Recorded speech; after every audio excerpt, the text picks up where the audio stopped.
नमस्कार, जन टीवी देख रहे हैं आप। मैं श्वेता शर्मा आपके साथ। खबरों की शुरुआत से पहले एक नजर डालेंगे अभी की हेडलाइंस पर।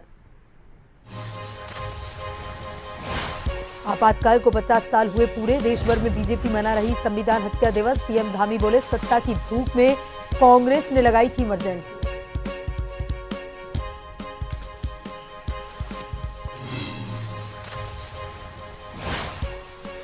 देहरादून में धामी कैबिनेट की अहम बैठक, कई प्रस्तावों पर लगेगी मोहर। शिक्षा स्वास्थ्य विभाग के मुद्दों पर चर्चा संभव।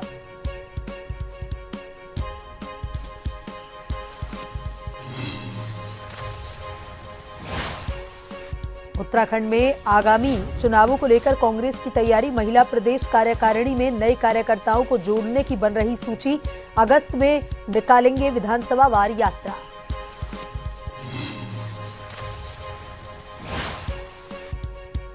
उत्तराखंड में त्रिस्तरीय पंचायत चुनाव का मामला, आज भी नैनीताल हाईकोर्ट में स्टे को लेकर सुनवाई। कल सरकार ने पेश किया था गजट नोटिफिकेशन।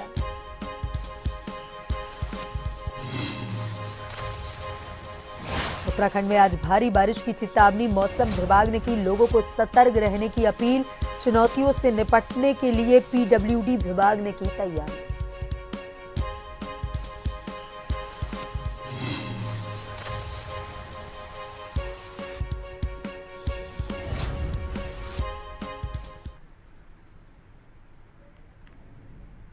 और अब खबरें विस्तार से।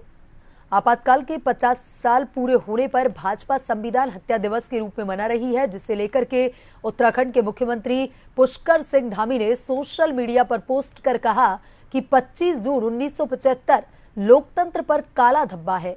आज ही के दिन वर्ष 1975 में सत्ता की भूख में अंधी कांग्रेस ने लोकतंत्र को कुचलते हुए पूरे देश पर आपातकाल थोप दिया। अभिव्यक्ति की स्वतंत्रता छीनी गई, प्रेस की आजादी और ताले जड़ दिए गए, आम नागरिकों के मौलिक अधिकारों को बलपूर्वक समाप्त कर दिया गया। सीएम धामी ने कहा, यह केवल एक राजनीतिक निर्णय नहीं, संविधान की खुलेआम हत्या थी। ऐसी विपरीत परिस्थितियों में भी अत्याचार का डटकर विरोध करने वाले सभी लोकतंत्र के प्रहरियों को कोटिश नमन, जिनके अदम्य साहस के कारण आज भारत एक जीवंत लोकतंत्र है।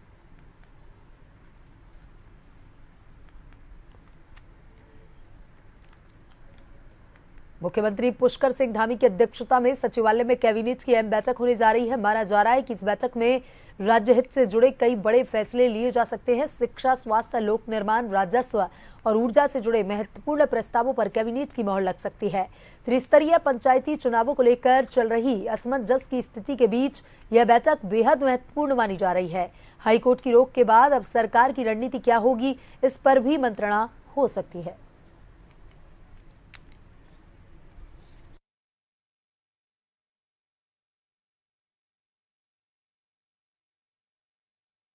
और इसी खबर पर ज्यादा जानकारी के साथ हमारे संवाददाता हिमांशु बरमोला फोन लाइन पर जुड़ चुके हैं। हिमांशु, सचिवालय में धामी कैबिनेट की अहम बैठक होने जा रही है। देखिए, त्रिस्तरीय पंचायत चुनाव है जिन पर भी अभी स्टे लगा हुआ है, तो ऐसे में इस बैठक को काफी महत्वपूर्ण माना जा रहा है। काफी ऐसे मेन जो है अहम प्रस्ताव भी हैं जिन पर आज मोहर लगने की संभावना भी है। क्या कुछ अपडेट पूरी बैठक को लेकर? देखिए, निश्चित रूप से आपको बताना चाहता हूँ कि मुख्यमंत्री पुष्कर सिंह धामी की अध्यक्षता में आज सचिवालय में मंत्रिमंडल की बैठक होने जा रही है और त्रिस्तरीय पंचायत चुनाव पर नैनीताल हाईकोर्ट की ओर से जो रोक लगाई गई है, राज्य निर्वाचन आयोग की ओर से जो चुनाव कार्यक्रमों को अग्रिम आदेशों तक स्थगित कर दिया गया है। माना जा रहा है कि इस मसले पर कैबिनेट में आज चर्चा हो सकती है और इसके साथ साथ जो धामी मंत्रिमंडल की बैठक है उसमें महिला नीति समेत तमाम विभागों से संबंधित जो है महत्वपूर्ण प्रस्तावों पर मुहर लग सकती है। इसके साथ ही साथ कैबिनेट बैठक में आयुष्मान कार्ड बनाए जाने की प्रक्रिया को किस तरीके से सरल बनाया जाए, इससे संबंधित प्रस्ताव पर मुहर लग सकती है। साथ ही साथ स्वास्थ्य विभाग की ओर से जो प्रस्ताव तैयार किया गया है कि परिवार रजिस्टर नकल के जरिए भी अब जो है प्रदेश में आयुष्मान कार्ड बनाए जा सकते हैं। इसके साथ ही रोगी कल्याण समिति पर जो है मुहर भी लग सकती है। रोगी कल्याण समिति की अगर बात कर ली जाए तो इसके तहत जो ब्लॉक स्तर पर है समिति गठित की जाएगी। इसके अलावा शिक्षा विभाग की जो ट्रांसफर प्रक्रिया है उसको ऑनलाइन किए जाने संबंधित प्रस्ताव पर भी मंत्रिमंडल की मुहर लग सकती है, क्योंकि शिक्षा विभाग में लंबे समय से जो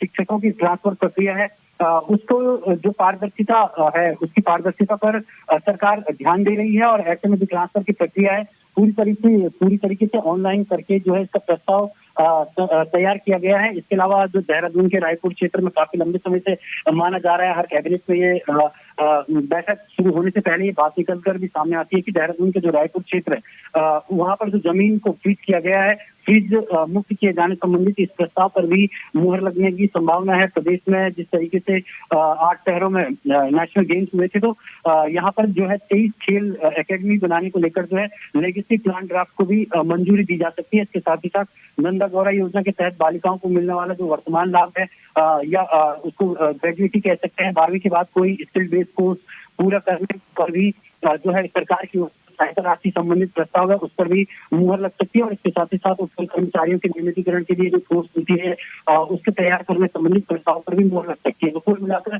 धामी सरकार की जो ये बैठक है वो महत्वपूर्ण मानी जा रही है और इस बैठक के जरिए जो है प्रदेश के हित में कई फैसले लिए जा सकते हैं। जी जी हिमांशु, तमाम जानकारी के लिए धन्यवाद।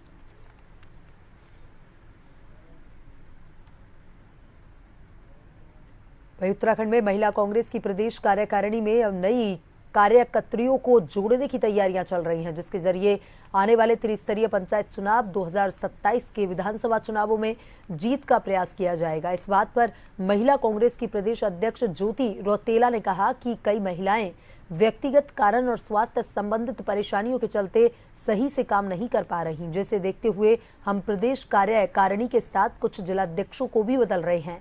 साथ ही उन्होंने कहा कि अगस्त में हम प्रदेश भर में विधानसभा वार महिलाओं की यात्रा निकालेंगे, जिसमें हम बेरोजगारी और स्वास्थ्य संबंधित परेशानियों को लेकर महिलाओं को जागरूक करेंगे।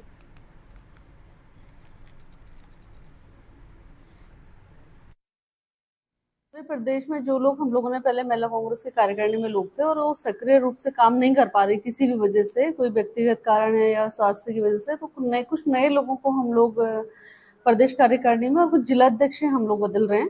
साथ साथ हम लोगों ने अब, क्योंकि आने वाला अभी पंचायत चुनाव सर पे है और विधानसभा का चुनाव भी बहुत जल्दी आ रहा है, तो 5 लोकसभा में 5 सीनियर वाइस प्रेसिडेंट उनके साथ जनरल सेक्रेटरी अटैच करी हैं और हम लोग ये बरसात के बाद अगस्त से विधानसभा वाइज महिलाओं की एक यात्रा निकाल रहे हैं, जिसमें कि जो महिला सुरक्षा है, बेरोजगारी है, महंगाई है, जो स्वास्थ्य की परेशानियां, स्वास्थ्य सुविधाओं की परेशानियां पूरे क्षेत्र में है, उस पर हम लोग एक अवेयरनेस यात्रा निकालेंगे और उसकी तैयारी हमारी चल रही है। उसके लिए ये प्रभारी नियुक्त करी गई। आज हम आप लोगों को ये लिस्ट भी हम लोग रिलीज कर रहे हैं, प्रेस रिलीज कर रहे हैं, जिसमें 5 पदाधिकारी, 5 लोकसभा के जो पदाधिकारी हैं उनके नाम और फोन नंबर अवेलेबल है।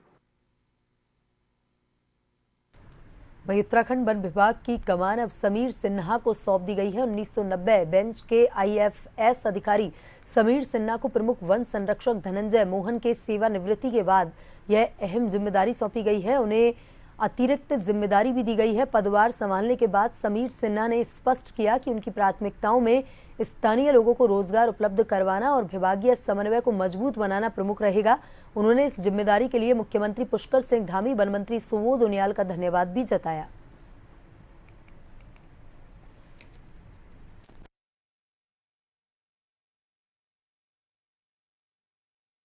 उसका एक बहुत बड़ा सामाजिक दायरा भी, जैसा कि हम सब लोग जानते हैं, वन विभाग के ऊपर उत्तराखंड के एक बहुत बड़े भूभाग के प्रबंधन की जिम्मेदारी है और इस दृष्टि से वन विभाग का जो दायित्व है उसका एक बहुत बड़ा सामाजिक दायरा भी है। विभाग इस दृष्टि में जो प्रयास कर रहा है, विशेष रूप से स्थानीय समुदायों को अपने साथ जोड़ने का, मेरा सर्वप्रथम प्रयास रहेगा कि उस तरह की जो भी गतिविधियां हैं उनको ज़्यादा से ज़्यादा आगे बढ़ाए।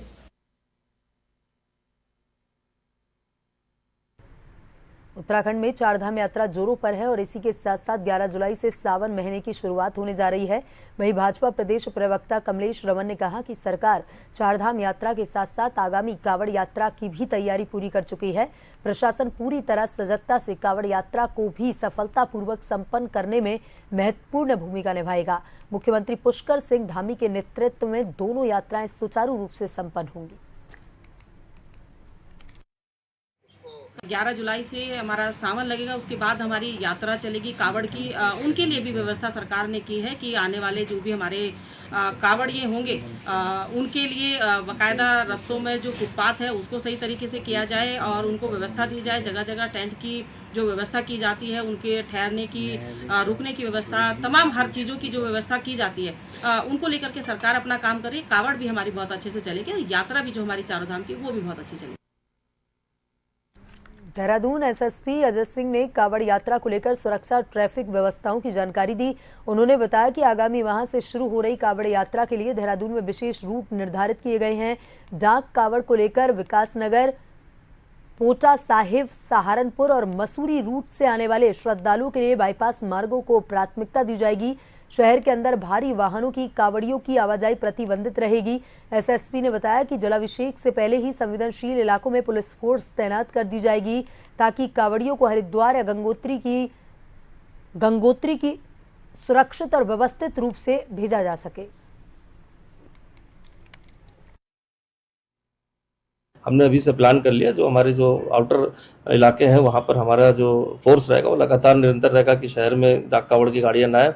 साथ ही साथ लास्ट के 3 दिन जो डाक कावड़ की गाड़ियाँ बहुत अधिक संख्या में हरिद्वार में जब प्रेशर होता है तो वो देहरादून के रास्ते जाने का प्रयास करते हैं, तो बिहारीगढ़ में भी जो ज्वाइंट हमारी जो फोर्स लगती है वहाँ पर विगत 3 दिन पहले जब जलाभिषेक से पहले वो भी लगाई जाएगी, जिससे कि डाक कावड़ की गाड़ियाँ देहरादून में ना आकर सीधे हरिद्वार अपने गंतव्य को जाए। देहरादून में होने वाली नेशनल आइस स्केटिंग चैंपियनशिप प्रतियोगिता में देश भर के 20 राज्यों से करीब 500 से अधिक खिलाड़ी और स्टाफ हिस्सा लेंगे। Ice skating association of India ने इस आयोजन के लिए देहरादून में विशेष ट्रेनिंग कैंप भी लगाए हैं। खेल विभाग के विशेष प्रमुख सचिव ने बताया कि इस प्रतियोगिता के लिए देश भर से खिलाड़ी पहुंच चुके हैं। इंटरनेशनल कोच को उत्तराखंड बुलाया गया है जो खिलाड़ियों को प्रशिक्षण देने का कार्य कर रहे हैं। इसके अलावा अगस्त में इंटरनेशनल प्रतियोगिता का आयोजन होना है, जिसके लिए सरकार पूर्ण रूप से अपनी तैयारी कर रही है।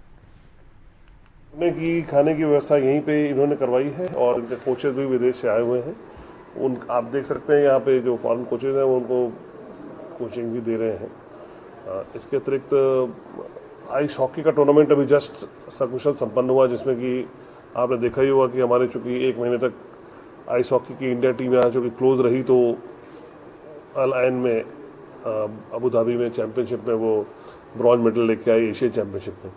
तो यहाँ भी एक एशियन चैंपियनशिप प्रपोज्ड है जो कि अगस्त में होगा और मुझे पूरी उम्मीद है कि उसमें भी हम लोग एक अच्छा प्रदर्शन करेंगे। वहीं नैनीताल हाईकोर्ट ने उधम सिंह नगर के आनंद नगर में सरकारी और वन भूमि पर वर्षों से रह रहे लोगों के नाम 2025 की वोटर लिस्ट से हटाए जाने के खिलाफ दायर याचिका पर सुनवाई की। कोर्ट ने राज्य सरकार को याचिकाकर्ताओं के प्रत्यावेदन पर 4 सप्ताह के भीतर निर्णय लेने के निर्देश दिए। न्यायमूर्ति रविंद्र मेठाणी की एकल पीठ ने यह भी कहा कि अगर याचिकाकर्ता सरकार के निर्णय से संतुष्ट नहीं होते हैं तो वह दोबारा अपना पक्ष कोर्ट के समक्ष रख सकते हैं। मामले के अनुसार आनंद नगर निवासी भारत और अन्य लोगों ने हाईकोर्ट में याचिका दायर कर कहा था कि वे पिछले 25 वर्षों से लोकसभा, विधानसभा, नगर पंचायत के चुनाव में मतदान करते आए हैं। उन्हें पीएम आवास योजना के तहत मकान भी आवंटित हुए, लेकिन राज्य सरकार ने एक नए शासन आदेश के तहत आनंद नगर में सरकारी और वन विभाग की भूमि पर रह रहे लोगों को नोटिस दिए बिना, उनका पक्ष सुने बिना ही उन्हें अतिक्रमणी मानते हुए उनका नाम वोटर लिस्ट से हटा दिया।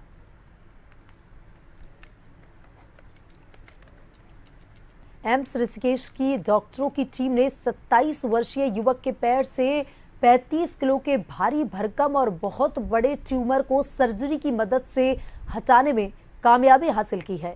मरीज के बाएं पैर में बॉन ट्यूमर ने बहुत बड़ा रूप ले लिया था। वहीं एम्स ऋषिकेश प्रशासन के मुताबिक चिकित्सकों के अनुसार इतने बड़े साइज का ट्यूमर सफल सर्जरी अभी तक अपने देश में पहला रिकॉर्ड है। उत्तर प्रदेश के संभल जिले के 27 वर्षीय सलमान जून 2018 से ट्यूमर की बीमारी से जूझ रहे हैं। सलमान ने बताया कि 6 साल पहले उसे बाएं पैर की जांघ में छोटी गांठ होने का पता चला, जो समय के साथ बढ़ते बढ़ते कद्दू से भी बड़ी साइज का ट्यूमर बन गया। सलमान ने बताया कि उसने उत्तर प्रदेश के कई अस्पतालों के बाद दिल्ली के भी बड़े बड़े अस्पतालों से बीमारी का उपचार ठीक से न मिलने के बाद 2025 में उपचार के लिए एम्स ऋषिकेश पहुंचे। एम्स ऋषिकेश में कई विभिन्न जांचों के बाद ऑर्थोपेडिक विभाग के डॉक्टरों ने उसके बाएं पैर की जांघ पर बने ट्यूमर को 9 जून को सर्जरी के जरिए सफलतापूर्वक हटाया। केस एम्स में यानी मैं पहुंचा और मैं हड्डी विभाग से मैं जो मिला, जो हड्डी विभाग में मेरे यानी डॉक्टर हैं जो उनसे मिला और जो है उन्होंने मुझे मेरे जो ये ट्यूमर की जो प्रॉब्लम है ये सोल्व की, मुझे उससे बहुत राहत मिली। डायरेक्टर मैडम के अंदर अपनी टीम बनाई जिसमें कि हमने कार्डियक सर्जन जिसमें डॉक्टर प्रोफेसर अंशुमन दरबारी, डॉक्टर मधुबरी वतुलिया जो प्लास्टिक सर्जन है और एक टीम ऑर्थोपेडिक सर्जरी की अपनी टीम बनाई जिसमें हमने टीम के साथ मिलके इस ट्यूमर को निकाला। ये ट्यूमर का आकार इतना बड़ा था, एक बड़े कद्दू के साइज़ का ट्यूमर था जिससे हमने वज़न जब किया तो ये वज़न लगभग 35 किलो का 34.5 किलो का वज़न निकला। आज उसका सर्जरी का ये फ़ायदा हमें मिला है कि पेशेंट अपने आप से उठ बैठ पा रहा है, खड़ा हो पा रहा है और वो जल्दी ही यहाँ से डिस्चार्ज होने की स्थिति में आ चुका है। वहीं टिहरी में चोरों के हौसले बुलंद हैं, जहां हाजा थाने में अंबिका प्रसाद डिमरी ने घर पर चोरी होने की रिपोर्ट दर्ज करवाई है। पुलिस ने मौके पर जाकर मौका मुआयना किया और उसके आसपास का निरीक्षण भी किया। जानकारी के मुताबिक अंबिका प्रसाद बीते 6-7 महीने से अपने परिवार के साथ चंबा में रहते हैं और उनका पैतृक निवास स्थान जाखड़ी है, जहां ज्वेलरी रखी हुई थी। घर पर कोई न होने के कारण अज्ञात चोरों ने इनकी चोरी की। फिलहाल पुलिस चोरों की तलाश में जुटी है।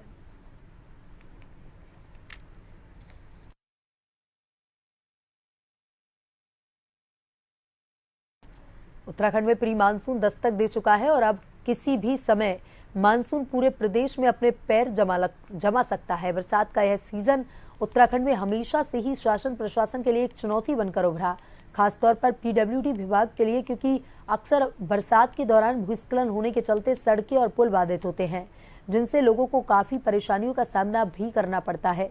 प्रदेश की सड़कों को आपस में जोड़ने वाले पुल एक महत्वपूर्ण भूमिका निभाने के साथ साथ कई बार घातक भी साबित हो सकते हैं, जिसके चलते मानसून से पहले और बाद में विभाग को इन पुलों का निरीक्षण करना बेहद महत्वपूर्ण होता है, जो कि पूरा हो चुका है। हमको एक बार मानसून से पहले और मानसून के बाद हमको एक इंस्पेक्शन करना होता है। तो हमारा एक ये था कि 20 जून तक हम सारे हमको जितने भी हमारे पैदल सेतु हैं, जितने हमारे मेट्रो सेतु हैं, वो सारे करने थे। तो काफ़ी उसमें मोर देन 80% करीब वहाँ पर हमारे द्वारा किए जा चुके हैं। तो कुछ ऐसे पुल भी हैं जिसको आपने डेंजर जोन में रखा है, उसमें भारी आवाजाही को बंद किया है? पहले जो हमने आइडेंटिफाई करे थे उसमें से जो कई 91 करीब हमारे ऐसे थे जो हमारे डेंजर जोन में थे, उसमें से कुछ में मैक्सिमम हमने काम भी करा दिया है। कुछ है जिसकी डीपर वगैरह बननी है और वो जानी है। बद्रीनाथ धाम में इन दिनों अलकनंदा नदी का लगातार जलस्तर बहुत तेजी से बढ़ रहा है, जिसके चलते नदी के आसपास किसी भी तीर्थयात्री को नहीं जाने दिया जा रहा है। नदी के दोनों तरफ एसडीआरएफ के जवान, चमोली पुलिस प्रशासन के जवान तैनात हैं। पुलिस लगातार बद्रीनाथ धाम में पहुंचने वाले सभी तीर्थयात्रियों से आग्रह कर रही है कि अलकनंदा नदी के आसपास न जाएं। बताया जा रहा है कि बद्रीनाथ धाम की ऊंची चोटियों से तेजी से बर्फ पिघल रही है, जिस कारण अलकनंदा नदी का जलस्तर बार बार बढ़ रहा है। भारत मौसम विज्ञान विभाग ने उत्तराखंड में बहुत भारी बारिश होने की चेतावनी जारी कर दी है। लोगों ने इस दौरान सतर्क रहने को कहा। अपने अलर्ट में मौसम विज्ञान विभाग ने देश के कई राज्यों के साथ उत्तराखंड में भी भारी बारिश होने का अलर्ट जारी किया। प्रदेश में हालांकि कई दिनों से अनेक स्थानों पर बारिश हो रही है। बारिश के कारण सड़कें बंद हो रही हैं, लैंडस्लाइड भी हो रहे हैं, लेकिन भारत मौसम विज्ञान विभाग ने आज के लिए जो अलर्ट जारी किया है उसके अनुसार सावधान रहने की जरूरत है। मौसम विज्ञान विभाग ने ऑरेंज वार्निंग जारी करते हुए कहा कि बहुत भारी बारिश होगी। उत्तराखंड के खूबसूरत झीलों वाले शहर नैनीताल को गंभीर खतरे का सामना करना पड़ रहा है। ऐसा अनुमान इस इलाके से अच्छी तरह से वाकिफ कुछ भूगर्भ शास्त्री और इतिहासकारों ने लगाया। उनका मानना है कि अपनी प्राकृतिक सुंदरता के लिए मशहूर यह शहर अब अनियंत्रित विकास, उपेक्षा और पर्यटकों के बढ़ते दबाव की वजह से काफी मुश्किलों का सामना कर रहा है। देखिए खास रिपोर्ट। उत्तराखंड के खूबसूरत झीलों वाले शहर नैनीताल को गंभीर खतरे का सामना करना पड़ रहा है। ऐसा अनुमान इस इलाके से अच्छी तरीके से वाकिफ कुछ भूगर्भ शास्त्रियों और इतिहासकारों ने लगाया है। उनका मानना है कि अपनी प्राकृतिक सुंदरता के लिए मशहूर ये शहर अब अनियंत्रित विकास, उपेक्षा और पर्यटकों के बढ़ते दबाव की वजह से काफी मुश्किलों का सामना कर रहा है। विशेषज्ञों ने चेतावनी दी है कि भविष्य में नैनीताल को 1880 में हुए घातक भूस्खलन जैसी आपदाओं का सामना करना पड़ सकता है। इतिहास में जाएं, पुराने डेट्स बैक टू हिस्ट्री, 1880 याद करिए। 1880 के उस लाइट ने जिसमें आज पूरा फ्लैट बना हुआ है और कैसे 152 आदमियों की बलि चढ़ गई थी और उस लाइट के डेबरी जो ऊपर से मक आया उसी पे आज ऊपर पूरा मल्लीताल का एरिया जिसमें वार्ड नंबर 8 जो मोस्ट वल्नरेबल है उसी पे सब लोग बैठे हुए हैं। तो मुझे इस बात का अफसोस होता है कि हम देर किस बात की कर रहे हैं। अब इसमें क्या हम इंतजार कर रहे हैं कि उस तरह की त्रासदी फिर दोबारा हो जाए? तो इतने जो मकान हमने बनाए हैं ऊपर पहाड़ियों पे, पहले तो सबसे बड़ी चीज़ वो बने क्यों, और बन भी गए हैं तो अब उनका क्या ट्रीटमेंट हम कर रहे हैं। कुछ विशेषज्ञों का कहना है कि चेतावनी के संकेत 3 दशक पहले ही दे दिए गए थे, लेकिन संबंधित विभागों के अधिकारियों ने उन्हें गंभीरता से नहीं लिया। नैनीताल की जो कैरिंग कैपेसिटी है ये समाप्त हो चुकी थी 1989 में, 1989 में। उसी वर्ष नैनीताल में एक कार्यशाला भी हुई थी, सेव नैनीताल वर्कशॉप, जिसमें पूरे उत्तराखंड के और विशेष रूप से नैनीताल पर जिन लोगों ने काम किया है, जो एक्सपर्ट्स थे, वो एक्सपर्ट्स की मीटिंग हुई थी, कॉन्फ्रेंस हुई थी और उसी समय ये कहा गया था कि अब नैनीताल में निर्माण जो है वो नहीं होना चाहिए और निर्माण अगर किया जाए तो कोई 2 पैरेलल सिटीज़ बनानी चाहिए, जैसे भीमताल को एक बड़ा सिटी के रूप में बनाया जाना चाहिए और दूसरा खुरपाताल को। सुप्रीम कोर्ट ने भी इस पर आपत्ति की थी। सुप्रीम कोर्ट ने ये कहा था कि ग्रुप हाउसिंग जो है वो नहीं बननी चाहिए और इंडिविजुअल हाउस जो है वो भी बिल्कुल सुरक्षित क्षेत्र में बनने चाहिए, लेकिन उनकी बात नहीं मानी गई। ग्रुप हाउसिंग जो है अभी तक चल रही है। विशेषज्ञों का कहना है कि अगर सुधार के इरादे से कुछ कार्रवाई करने के लिए अब भी काफी समय है, लेकिन अगर ऐसा नहीं किया गया तो नैनीताल का भविष्य गंभीर खतरे में पड़ सकता है। बुलेटिन में अभी तक के लिए इतना ही। बने रहिए जन टीवी के साथ। नमस्कार।